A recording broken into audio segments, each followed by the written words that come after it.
Good evening, everyone. The heavens declare the handiwork of God. That's a great passage.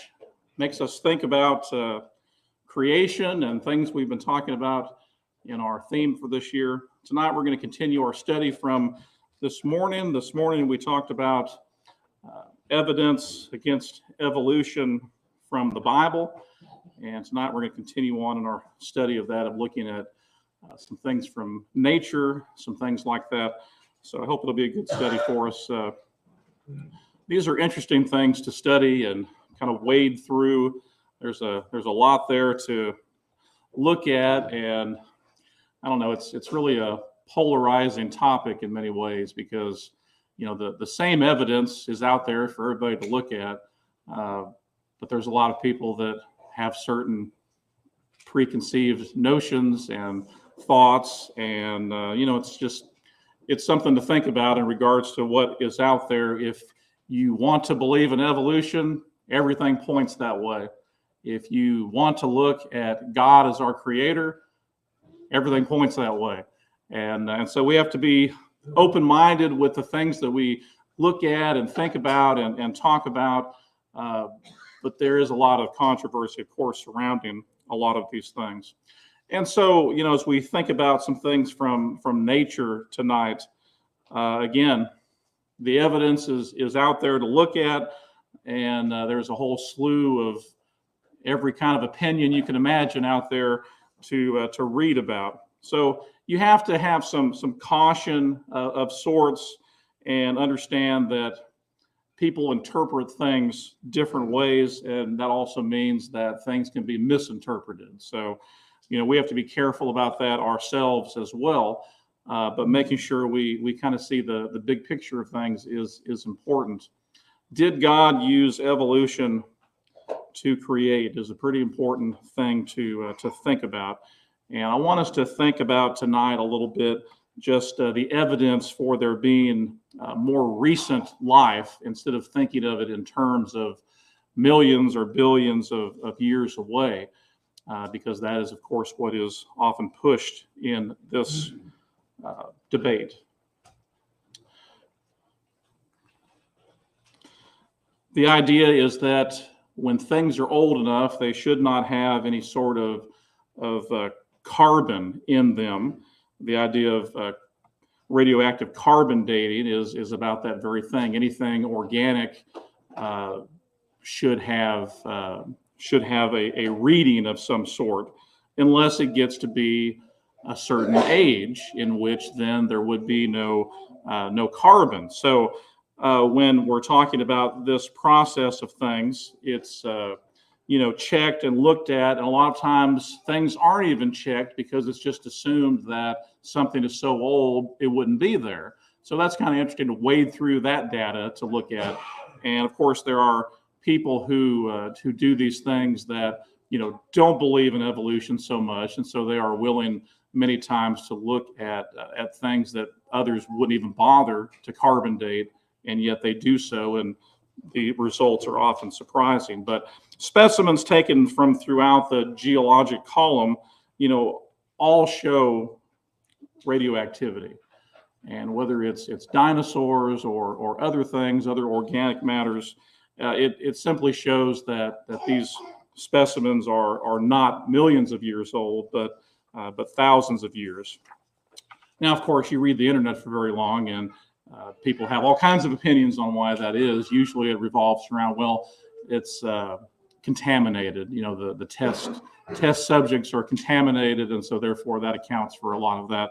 Anyway, you have to wade through all that to look at it, but that is something that stands out as being something that proves that life is more recent than often is thought of by many people. Intact large molecules is something else. I think last month I showed you a picture of like a Tyrannosaurus Rex, the soft tissue and blood cells and all of that had been found. And the idea is that, you know, molecules, of course, break down. Proteins, DNA break down over time.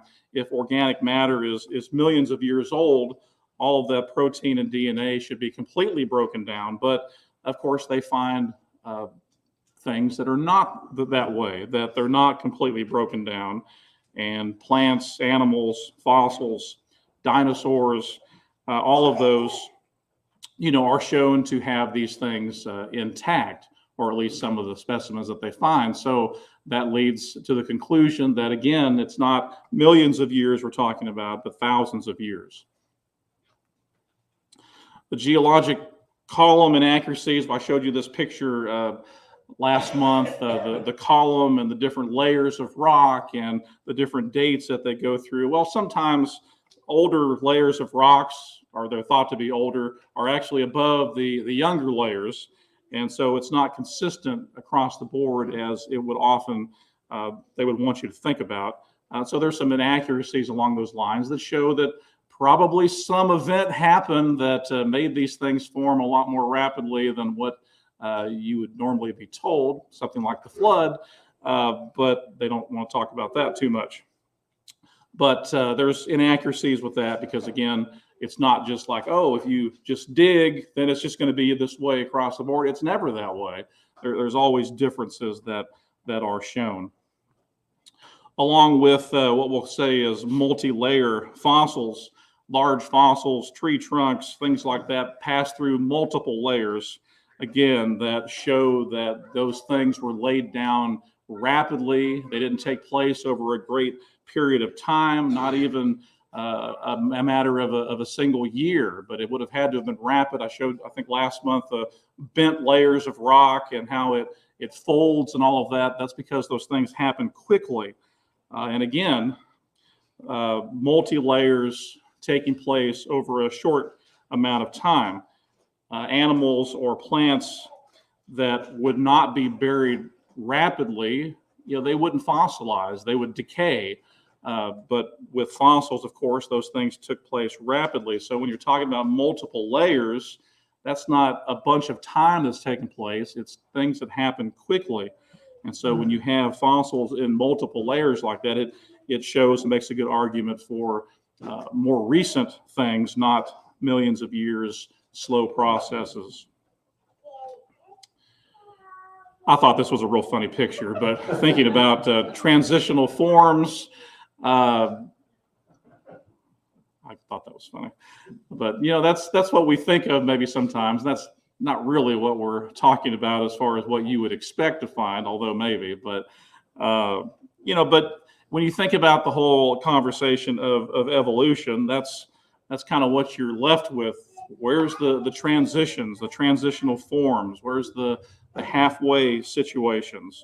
And of course, many scientists would argue that there's plenty of those things out there.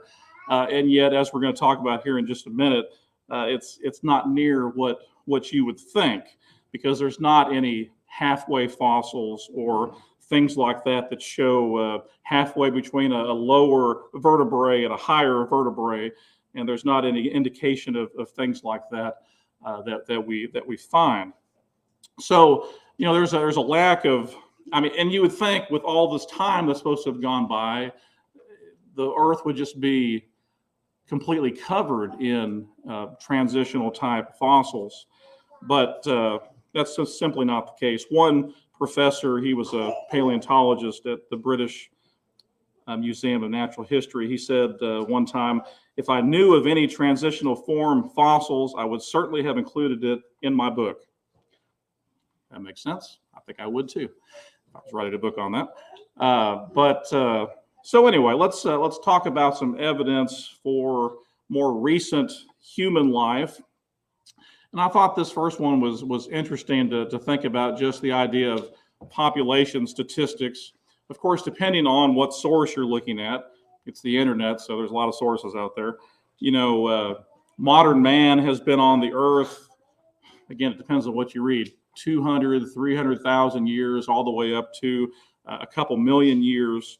And, if you look at some different websites or calculators that are out there, with that much time, what would the population of the earth be? I don't really have a number, but it's kind of staggering what the population would be if that much time is given for mankind to reproduce. And again, of course, there's so many variables with that conversation, with what's the growth rate over the period of time. It's hard to, of course, determine anything like that. But everything I saw indicated that it really would be a staggering number, that much time over the course of all of that taking place. So that's interesting to think about.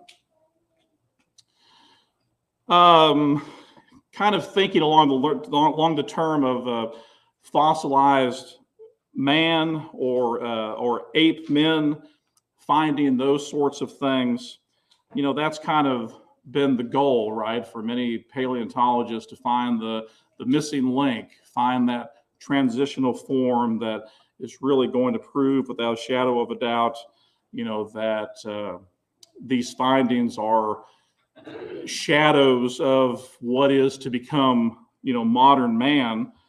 And of course, that's a big subject and a big topic, because a lot of what's been found is just simply apes, extinct apes, or humans of some degree or another. And it's just interesting to kind of wade through a lot of that. Hominids is kind of a word that's thrown around a lot. And, trying to come to a consensus of what's found and what's put together and how all of that looks is really a daunting thing to look at, because a lot of the basis for these finds are, unearthed and assembled by paleontologists. And a lot of them are reconstructions made from a few scattered bones that are maybe around a certain area. And in fact, a lot of these things, they find that eventually it comes out, well, they weren't even from the same skeleton. They're just kind of in the same general area. And meanwhile, it's trying to be pieced together, and everybody's got an agenda and a preconceived idea, and it just kind of goes crazy. Sometimes there's only a few bones that are real, and the rest is often fabricated of some sorts. When you think about, though, what would it take to prove evolution? I mean, that's a pretty big thing to think about, and yet that's really often the motivation by many people. We want to find the transition. We want to find the missing link. How can we go about that? And that's been going on for a long period of time. And again, there should be so many of these things that people could point to, and yet there's really not. What we're left with is a lot of artistic impression many times, and the things that you've seen in textbooks and things that are even on display in different places or museums, put forward as fact is really amazing to think about, because what it does is it leads people to think they were over here digging, they found this full transitional ape man, and here he is, and he's in the museum, and that's just simply not the case. And what is found is such a fraction of anything like that's again been pieced together and put together in an attempt to often prove a preconceived idea. So I want to talk about some of that in this next section a little bit. And again, there's a lot of information out there to go through.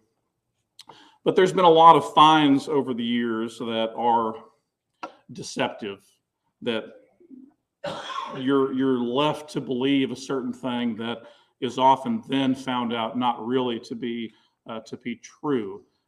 Perhaps you've heard of the Cro-Magnon man, named after a rock shelter in France, and it's really been shown to be just a man, just a true human. And there's pictures that have been made up, and misrepresentations to make it appear like the person is hunched over, maybe a step or two above a monkey or an ape. And it's just the evidence for that is really sad, really sad. Java man, that makes me think of coffee, but that's not what really this is about. This was found in 1891. At the time, it was said to be the perfect human-ape transitional link. And, think about this, this find that old and, back during 1891, this was something that was used in the famous Scopes trial. And, this is the kind of thing that gets me, what was really found when you're talking about Java Man. I like to say that, that's funny. But I mean, it was a molar, it was the top of a skull, another tooth, and a femur. That's what was found. That's what's then taken and constructed to come up with what they call Java Man. And what was found out is that they weren't even really found together. It was over a 45-foot area. And along with these bones, they found remains of deer and boars and a porcupine. And, so you take all of that and it's like, well, that's just incredible to think about. And yet this was used for over half a century as this transitional link. And this is the kind of thing that gets me. It's like over 50 years, people are putting this forward as evidence of the missing link, evidence of the transition. How many people were influenced by all of that information and led to believe, look, you evolved, here's the evidence. And again, it's a couple teeth, a skull cap, and a femur. It's just mind-boggling to think of that. Perhaps you've heard of Lucy. Lucy, this was in 1974, the poster child, more or less, for proof that our ancestors learned to walk on two legs before they learned to think on their feet, I guess. But used as a transition type find, to show that there was getting to the point of where she's walking on two legs. And there's 47 bones that go along with this, but essentially it's an extinct ape, and there's a lot of controversy over so many things with this, on what was found and where and how far apart. What do the bones really show? Does it show an uplift in the pelvis that would indicate that she walked more upright, or does it not? Looking at the knuckles, they talk about, well, it shows that the knuckles were kind of locked to show that probably used her hands in walking. And then, of course, other people said, no, she's walking upright. Just a lot of things like that. But, the knee bone was found, that they've put with this, was found like 1.5 miles away from the original site. And they try to put that with this find. So lots of controversy, lots of assumption. And then they're trying to assemble these things. And again, they're trying to assemble it to look like what they want it to look like. And, did she really walk upright? Was she dragging her knuckles? Was she climbing a tree? All of those things are talked about and pondered. And yet, what do? If you've heard of her before, they drag this thing across the country and talk about our 3.2 million year old ancestor, and here's proof again for our ancestors learning to walk on two legs, and all the people that are influenced by those kinds of things, again, is very alarming. Neanderthal man, again, probably just a true human with then the artist renditions of what this person looked like, and essentially comes up looking like what you think of with a caveman or something like that. Nebraska man, you'll never guess where he was found. But again, it's pretty interesting. This all came from one tooth. Just think about it. One tooth was found in Nebraska. Sketches are made, declarations are made about the first ancestor being found in North America. And of course, years go by as this is being talked about and touted, and then they find out it's the tooth of a pig. And that's Nebraska man. And I mean, it's just mind-blowing to think about. Nutcracker Man, I like the name, but it's some profiling going on here. Powerful jaw, large molar teeth, Nutcracker Man. But found in East Africa, basically just, again, an ape. Featured in National Geographic in 1960. That was something that, of course, they've always pushed, and just not really anything to be too excited about there. Piltdown Man, named after Piltdown in East Sussex in England. This was in 1912. But it ends up to be a skull from a human, jawbone and teeth from an orangutan. And the teeth had been filed down to look human. The bones and the teeth had been chemically treated to give them the appearance of something ancient. And this is a pretty universal one that everybody agrees was fraud, which is kind of interesting. But again, what makes this so frustrating to me is that this went unchecked for 40 years. 40 years from, again, 1912. People are propping this up as the link. All of these paleontologists gathered around. It takes 40 years for them to figure out that this isn't really what they're claiming, that it's been chemically treated, that it's not even, what they're saying, but rather it's a mixture of different bones. Again, how many people are influenced during these 40 years that this is being propped up as a transition form and the missing link and all of that? 40 years, that's a long time. A lot of people being influenced in all of that. So again, my previous point about the money and the politics and all the things involved in all of this, people with their preconceived ideas and then trying to come up with these things, it's no joke. And then that's kind of what's out there. But deceptive finds, a lot of things that are pushed to look like something that's really not. So again, that's pretty interesting stuff to wade through. But there's a lot out there, of course. I want to end tonight by looking at some quotes from some scientists and what they have said, and we'll end with that.